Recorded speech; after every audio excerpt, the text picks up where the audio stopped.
Welcome to another episode of Kentucky Esports Weekly. My name is Nathan Stevens, and we have some gaming topics to talk about today. We're going to dig into some esports news with new details emerging from the PUBG folks about the PCS3. KDA's return to League, which I had no idea. And industry news with Morgan and Tyler. Morgan is going to be a regular on that show. Our wonderful Haley has left for greener pastures, which we love and appreciate, and we wish her luck. And then we're going to get into some UK-related video game announcements, which I think you're going to stick around and hear. So let's get this show started with quick hitters.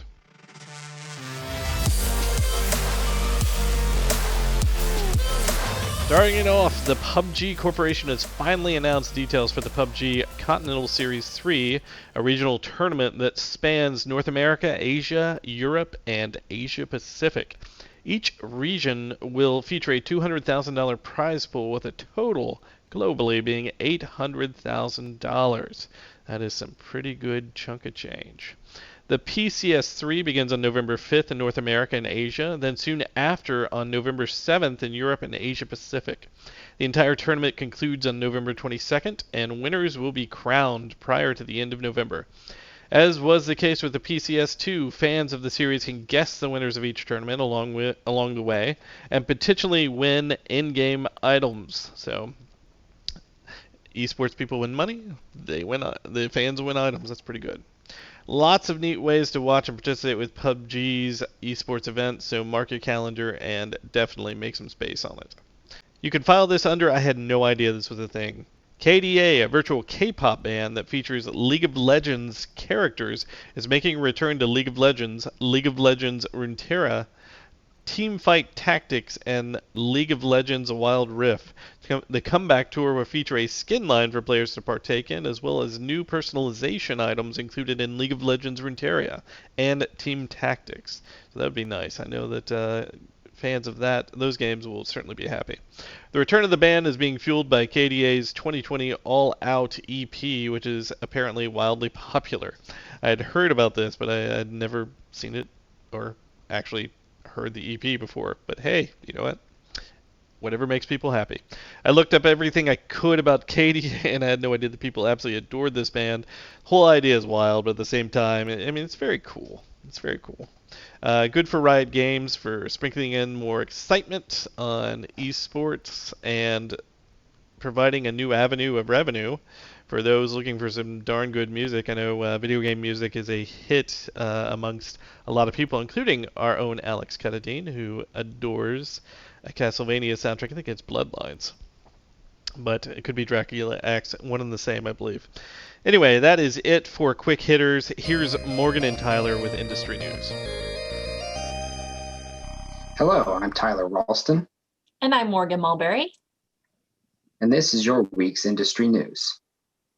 On Tuesday last week, Respawn Entertainment released the newest update for Apex Legends, one that starts a beta period for the long-awaited and debated feature of Crossplay. Now players from all platforms, PC, PlayStation, Xbox, and even the Nintendo Switch, are all able to party together or match against each other to test their mettle. To ease the concerns of players who may wish to avoid these crossplay features, where many find the advantages of keyboard and mouse overwhelming compared to a controller, Respawn Entertainment has set up this new feature to only work if a party already contains a mixture of PC and console players.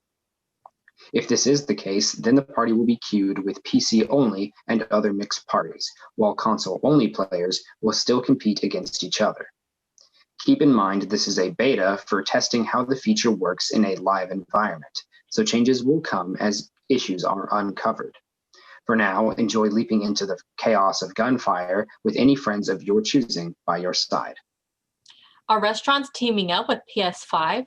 Burger King released a teaser trailer what appears to be hinted as a PS5 controller with the gaming system sound. Other chains are involved with gaming system events such as Taco Bell and the chance to win Xbox Series S. What could Burger King have in store for us? Possibly the chance to win a PS5? More details on this in the future. Back in September, Crystal Dynamics released Marvel's Avengers, an action-adventure beat-em-up game with some more minor RPG elements. The game was positioned to be more of a live service, with the main game getting expanded with additional heroes and content post-release, which was a controversial topic as many were concerned that the game would not have enough value to match its price tag on launch. This past week, it seems those concerns may have been warranted, as its concurrent player base on Steam typically maxes out at 1,000 players. While the initial campaign may be fun and the story engaging while using your favorite heroes to fight AIM's forces, the combat can very quickly become tedious as you bash your way through the same enemies, simply recolored or given a few extra abilities. This, combined with the dwindling player count limiting many to simply fighting alongside their AI companions in the multiplayer modes, certainly exacerbates the issue. However, Crystal Dynamics is promising that more content is on the way, with information that the first new heroes to be added are 2 Hawkeye characters alongside a new Warzone mission called Tachyon Rifts, and a new hub area for upcoming missions. In addition, there are promises of new story content as well as big challenging events to come in the near future, though developers still refuse to give a definitive date. Their studio head, Scott Amos, has expressed confidence that once the new content drops, players will return to their content, which will seek to further improve the experience. Only time will tell if these additions will be enough to retain the attention of potential long-time players. Marvel's Avengers is currently available on PlayStation 4, Xbox One, Google Stadia, and PC for $59.99, and will come to next-generation consoles when they release. Sonic the Hedgehog is coming to Fall Guys. Gotta go fast in this brand new skin in celebration of Sega's 60th anniversary. You have to win 10 crowns in order to obtain it. In relation to the Blue Blur, you can get Sonic the Hedgehog 2 free on Steam, along with sales on other classic Sega games such as Bayonetta. And that is all we have in this week's industry news. I'm Morgan Mulberry. And I'm Tyler Ralston. And thanks for joining us.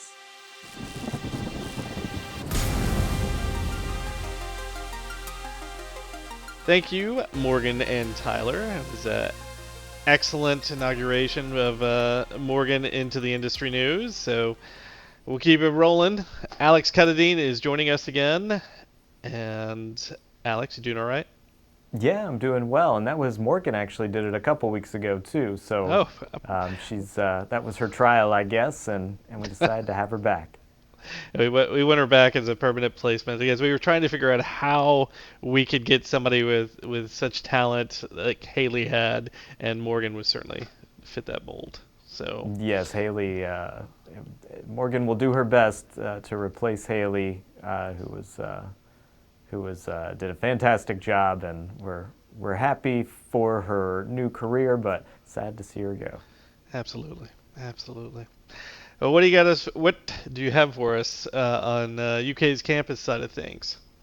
Well, October 18th, we have Hoops at Home qualifiers. So I don't know how many of those we're actually going to stream, but go ahead and go to go.uky.edu/hoops. That's go.uky.edu/hoops to register. Hoops at Home was really our big kickoff for Kentucky Esports, and we had a 64-person tournament. This time we're actually hoping to get more people involved because we actually had to turn away some people last time. And through these qualifiers, we hope to get some of the best competition we have available and get as many people as possible involved. So that'll be October 18th, and right now you can head over to go.uky.edu/hoops if you're interested in getting involved in that NBA 2K tournament. And I believe the actual tournament will take place in December, if I remember correctly, but more information will be at that website. And also, I want to talk about coming up October 22nd, we have at 7 p.m., we have our Women in Gaming panel. And Nathan, I know you've been doing a lot of work with that. Do you have any information about that for us? Yeah, we put together a panel, and the diversity committee that is in the College of Communication and Information put together a really strong panel about women in the video game industry, and we're bringing academics who work very closely with the video game industry. We're bringing a developer or two into the conversation. We're bringing just a lot of people who have a stake and a share in the gaming industry, and they're going to tell us their stories, and they're just going to give us a good perspective, which a predominantly male-dominated industry generally doesn't give. And I think it'll be a great panel, and will be wonderful for students to hear, and maybe gain some new perspective, which is I think a lot of people need to do, and start to adapt and get some good change, which the industry desperately needs. So should be great. So. Yeah, that'll be great. There's more and more women all the time are getting involved in gaming. I've seen stats that that maybe over 50% when you factor in all types of games are actual female gamers.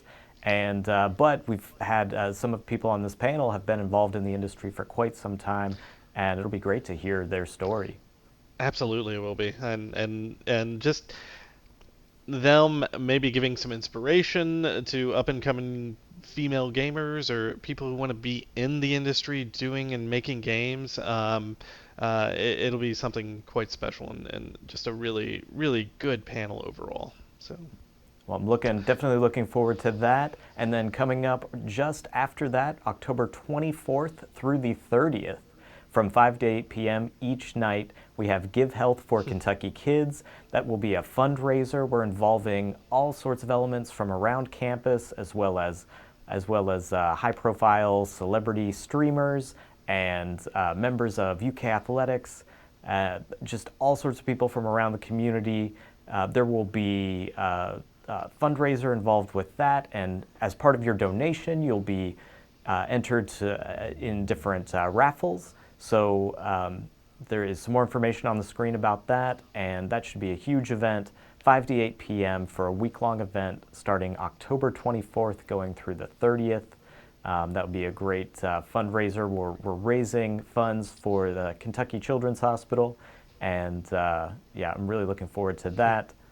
And also want to tell people about a site redesign. You can now go to esports.uky.edu and see all the information you would ever want to know about Kentucky Esports, links to our social media channels. You can find our live streams there on the Twitch channel. Also go to our Twitch channel and make sure you subscribe to us, get those notifications about when we are going live. We have so much content each week now, we can't even cover it all. And just these 3 events alone coming up are a fantastic reason to tune in.